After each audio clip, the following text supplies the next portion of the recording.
من أجمل وأسرع الوصفات صينية اللحمة المشوية في الفرن مع الخضار، حاجة كده في منتهى الجمال. يعني لو انتي مستعجلة وعايزة تعملي غدا سهل وسريع، يدوبك هتتبليها وفي الفرن هتحطيها، ومقاديرها سهلة ومش بتاخد وقت خالص. بس قبل ما أبدأ ما تنسيش اللايك يا ست الكل والاشتراك في القناة علشان القناة تكبر بيكم بإذن الله. ويلا نسمي الله ونصلي على الرسول ونشوف وصفة المستعجلين هنعملها ازاي. أول حاجة معايا هتبل اللحمة، ده نص كيلو لحمة شرايح. الكمية زي ما انتوا عايزين، هتبلها بنص معلقة صغيرة من الفلفل الأسمر، السبع بهارات، حبهان بودر، بابريكا، رشة من القرفة بتفرق قوي في طعم الصينية، معلقة صغيرة ملح، و3 معالق كبار زيت. وهدعك اللحمة كويس جدا بالبهارات وهسيبها في التتبيلة لمدة نص ساعة. بس كل ما سبتيها وقت أطول كل ما بقت أحسن. بس بما إنها صينية المستعجلين وأكلة سهلة وبسيطة، هسيبها بس لحد لما أحضر الخضار.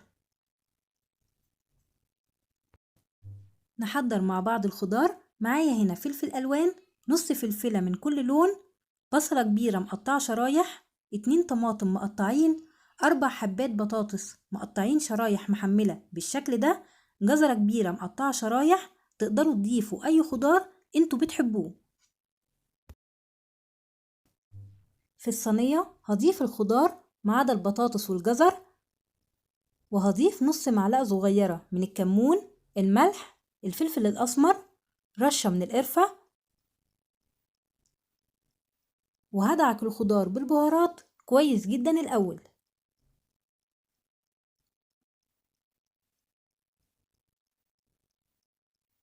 وبعدين هضيف معلقة كبيرة من الصلصة علشان تدي لون حلو للصينية. وهضيف البطاطس والجزر وهدعك كل الخضار مع بعضه كويس جدا.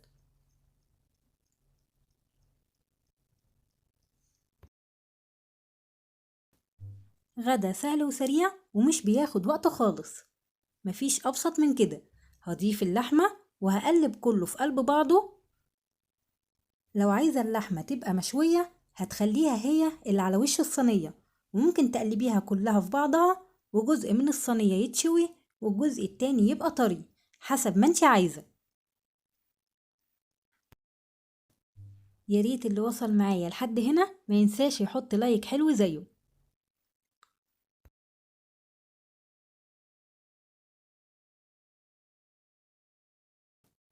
انا مش بضيف اي سوائل للصينية خالص، لان كل الخضار واللحمة هينزلوا كل السوائل اللي موجودة فيهم.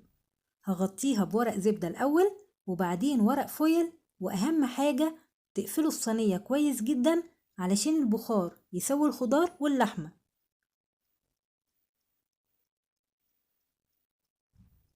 هتدخل فرن ساخن على أعلى درجة حرارة لمدة ربع ساعة، وبعدين أهدي درجة الحرارة ل180 درجة.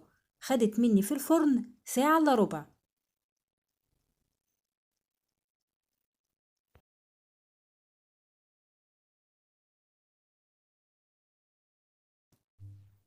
شايفين بقى حلوة قد إيه؟ تسويتها تحفة وريحتها حلوة جدا وطعمها في منتهى الجمال.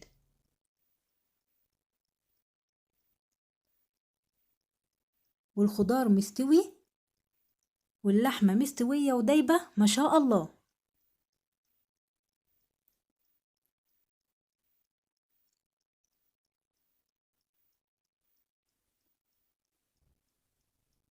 أكلة حلوة قوي للمستعجلين، سهلة وبسيطة، وأهم حاجة ما بتاخدش وقت خالص.